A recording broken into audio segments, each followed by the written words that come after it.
Hey, what's going on, everyone? It's Diego Abregu with Keller Realty and the Abregu Real Estate Group. And today I wanted to make a video specifically addressing the question that I probably get asked the most ever since I've been involved in this business of real estate. And that is, Diego, should I wait to buy a house?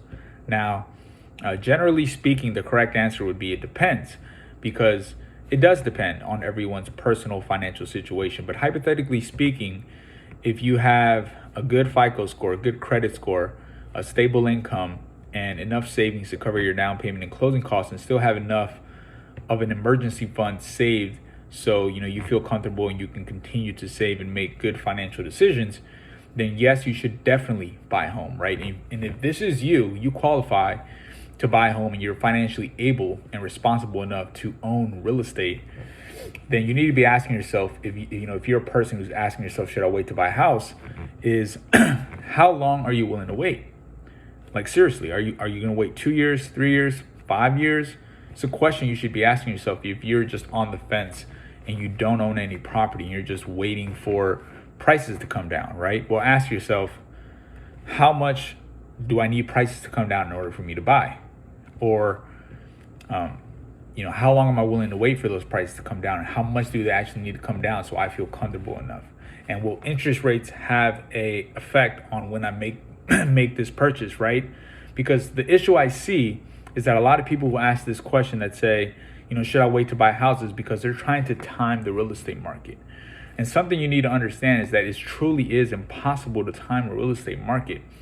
A lot of people are still very fearful because, and rightfully so, because of the 2008 real estate crash, when prices went down 50%, if not more, in some communities.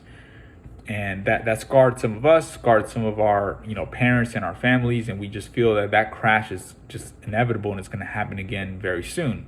Well, one thing we have to understand is that crash, in regards to real estate pricing, was the worst crash in the history of the United States, and since we've been recording real estate pricing, and prices still recovered, right? So people who bought even at the height of that market, if they were to held on to their property, because again, real estate is a long-term investment, they would be positive right now, if not with a paid off home, depending on how they did their financing, if they were strategic about the way that they paid off their home.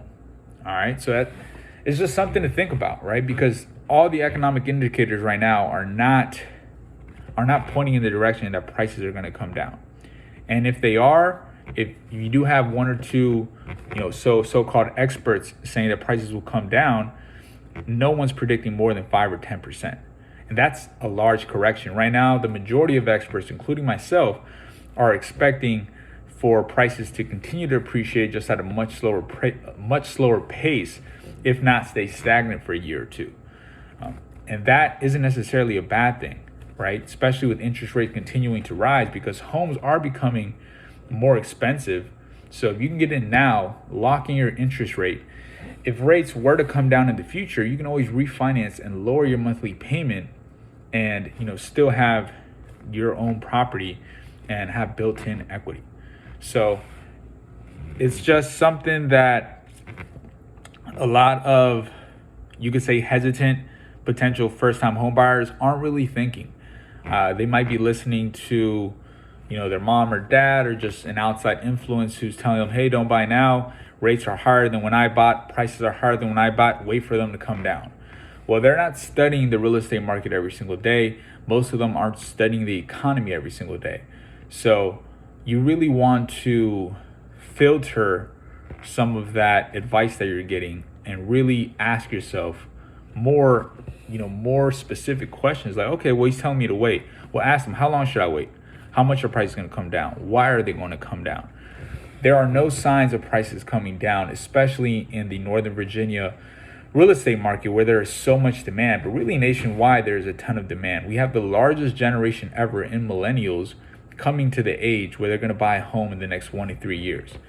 All that is going to do is cause an influx of more buyers coming into the market in order to purchase more homes, right? And we don't have enough supply to meet that. We don't have enough homes to satisfy the amount of demand, and people will always need a place to live. And as I spoke before, people are even more now obsessed with their homes because of the work from home revolution, where everyone wants to work from home and be remote and have more space and have outside space, and even a lot more kids are becoming homeschooled, and just the value of real estate has really appreciated, right? You throw inflation on top of that, where some people, I believe right now we're right around 8.5% inflation, where others, believe that we're right at 15%. It really feels like 15% when you look at gas, food prices, and even home and housing prices, right? Covering a majority of Americans' expenses.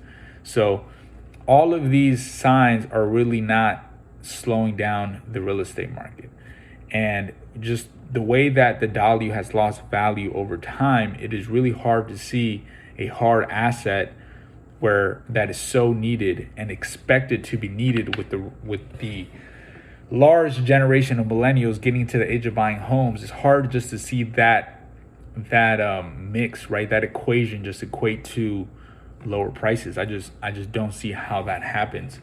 And again, even if you wait 5 years, 6, 7 years, all that time you've been waiting, well, now you just lost down on built-in equity. You lost down on options you have financially to use your current real estate. If you were to buy, you would be able to use that home in different avenues, in different ways to help you purchase your forever home, right? Too many people are caught up in trying to buy that forever dream home that first time around, and really it's usually not like that. Usually you buy your starter home, you might make a sacrifice. It might not check all 5 of your wish list, but it'll check 3 out of the 5, and it'll still be a good investment. And then 3 to 5, 7 years later down the line, you'll have options to use that money financially to put down as a down payment to buy down your rate, maybe get a lower monthly payment on that bigger dream home that you always wanted. So if you don't own real estate and you're still asking yourself, should I wait to buy a house? You really got to ask yourself,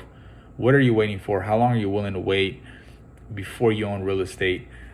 Just a friendly reminder, people who own real estate have a 40x net worth of people who do not own real estate, right? There's multiple studies, but 40x is generally what you're finding. You find other studies where people will say 43x or 48x, but I'm giving you guys the lowest amount.